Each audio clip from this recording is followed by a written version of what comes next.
Hello दोस्तों, मैं हूं कुतुबुद्दीन साइंस जमात पर आपका स्वागत करता हूं। आज मैं एक नए वीडियो के साथ आया हूं जिसमें हम प्रीवियस ईयर के सारे क्वेश्चन पेपर सॉल्व कर रहे हैं। इस वीडियो में केमिस्ट्री के हम कुछ क्वेश्चंस सॉल्व करेंगे जो बहुत ही इंपॉर्टेंट होते हैं और वो क्वेश्चन हर साल पूछे जाते हैं।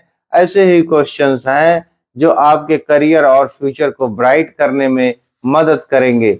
आइए चलिए शुरू करते हैं बिना कुछ टाइम गंवाए, क्योंकि टाइम और समय जो होता है वो बहुत मूल्यवान होता है बेटा, है ना। देखिए लिखा हुआ है कि इसमें रिएक्टेंट और प्रोडक्ट बताना है, तो रिएक्टेंट और प्रोडक्ट ही बस नहीं बताना है, रिएक्टेंट और प्रोडक्ट का नाम भी बताना है। तो आप लोग जानते हैं कि जो तीर के लेफ्ट साइड होता है उसको रिएक्टेंट कहते हैं और जो तीर के राइट साइड होता है उसको प्रोडक्ट कहते हैं। तो बच्चा ये क्या हो गया, ये हो गया रिएक्टेंट और ये क्या हो गया बेटा, ये हो गया प्रोडक्ट। ये क्या है, रिएक्टेंट है और उधर वाला ये क्या है, राइट साइड वाला प्रोडक्ट है। लेकिन नाम तो इतना बस नहीं पूछा है, name give the chemical name, और इसका नाम भी लिखना है। तो इसका नाम जानते हैं, इसका नाम है नाइट्रिक एसिड। क्या नाम है, नाइट्रिक एसिड। बेटा अगर आप एग्जाम में बैठे हो तो एक बात ध्यान दीजिए कि जो स्पेलिंग है वो सही होना चाहिए। क्या सही होना चाहिए, स्पेलिंग। नाइट्रिक एसिड है, ये है कैल्शियम हाइड्रोक्साइड। क्या है, कैल्शियम हाइड्रोक्साइड है। ये है बच्चा कैल्शियम नाइट्रेट। क्या है, कैल्शियम नाइट्रेट है। और ये तो वाटर का मॉलिक्यूल है बेटा, किसका, वाटर का। तो ये हो गया, देखो नाइट्रिक एसिड और कैल्शियम हाइड्रोक्साइड ये दोनों क्या हो गए, ये दोनों हो गए रिएक्टेंट हो गए। क्या हो गए, रिएक्टेंट। और ये दोनों क्या हो गए बेटा, ये दोनों प्रोडक्ट हो गए। क्या हो गए, ये रिएक्टेंट है और वो प्रोडक्ट है। यहां रिएक्टेंट में क्या है, नाइट्रिक एसिड और कैल्शियम हाइड्रोक्साइड।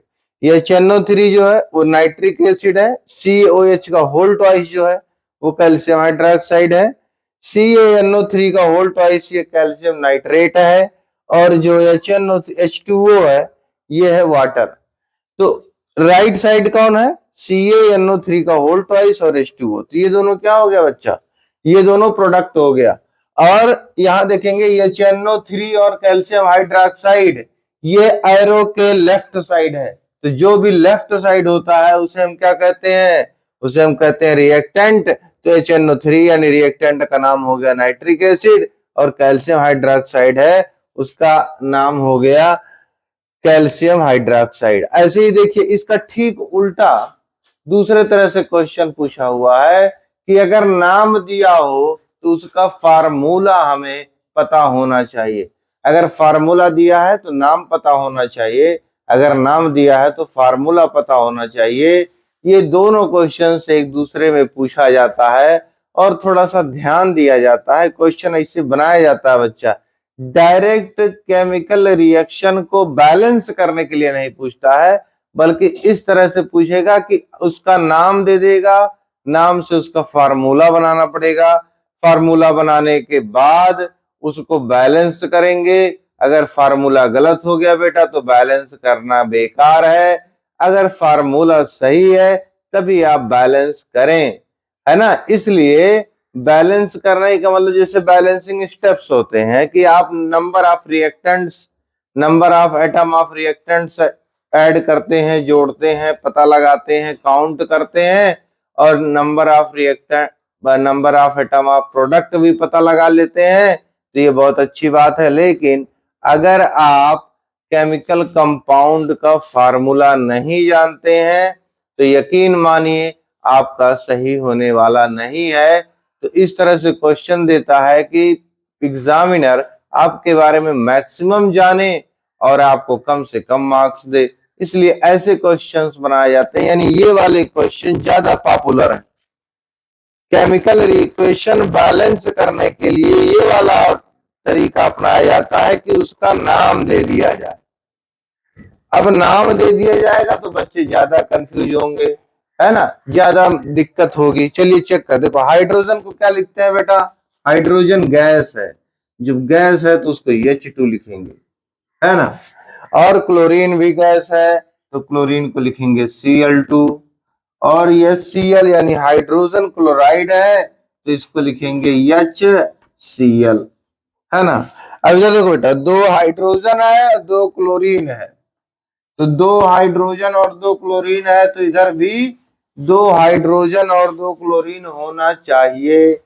कुछ बच्चे क्या करते हैं H2Cl2 लिख देते हैं, बेटा वो गलत होता है, यहाँ 2 से मल्टीप्लाई करना चाहिए, यह ऑप्शन सही है। अगर H2Cl2 लिख देते हैं तो गलत हो जाएगा, तो ये पहला वाला हमारा सही है। दूसरा है lead plus copper chloride gives out lead chloride plus copper, तो लेड है तो लेड क्या है बेटा, मेटलाइड है, गैस होता तो हम Pb2 लिख देते, लेकिन गैस नहीं है, ये मेटल या मेटलाइड है, तो मेटलाइड होने की वजह से हम Pb लिखेंगे। और कॉपर क्लोराइड का फार्मूला देख लो बेटा, Cu होता है और Cl2 होता है, ये कॉपर क्लोराइड है CuCl2। उसके बाद आप देखेंगे लेड क्लोराइड यानी PbCl2, क्या होगा बेटा, PbCl2। ऐसा क्यों होता है, देखो कॉपर पर 2 प्लस चार्ज होता है, इसलिए क्लोरीन के आगे 2 लिख देते हैं। क्लोरीन पर एक नेगेटिव चार्ज होता है, इसलिए यहाँ कॉपर के सामने 1 लिखने की जरूरत नहीं पड़ती है। इस सेम सिचुएशन यहाँ है बेटा, लेड पर 2 पॉजिटिव चार्ज होता है तो Cl के सामने 2 रख देते हैं, और क्लोरीन पर एक नेगेटिव चार्ज है इसलिए लेड के सामने कुछ भी नहीं लिखते हैं। फिर आगे लिखते हैं बेटा Cu, कॉपर के लिए हम लिखते हैं Cu। बेटा Cu क्यों लिखते हैं, ये मेटल है, मेटल या मेटलाइड रहे तो उसके आगे हम ऐसे लगा देंगे। अगर गैसियस स्टेट में रहता है तो उसके आगे हम सिंपली क्या लिख देते हैं, Cu। अगर गैसियस स्टेट में हो तो Cu2 लिख देंगे, पर ऐसा होता नहीं है नॉर्मल टेम्परेचर पर बच्चा। अब जिंक ऑक्साइड है, जिंक ऑक्साइड का देख लो, Zn पर 2 प्लस चार्ज है और O पर 2 माइनस चार्ज है, तो जब 2 प्लस चार्ज और 2 माइनस चार्ज रहेगा तो एक दूसरे को कैंसिल कर देंगे, तो उसे लिखने की जरूरत नहीं पड़ती है। कार्बन बेटा सॉलिड स्टेट में पाया जाता है तो इसलिए हम कार्बन को कार्बन ही रहने देते हैं। अब बेटा बना क्या रहा है,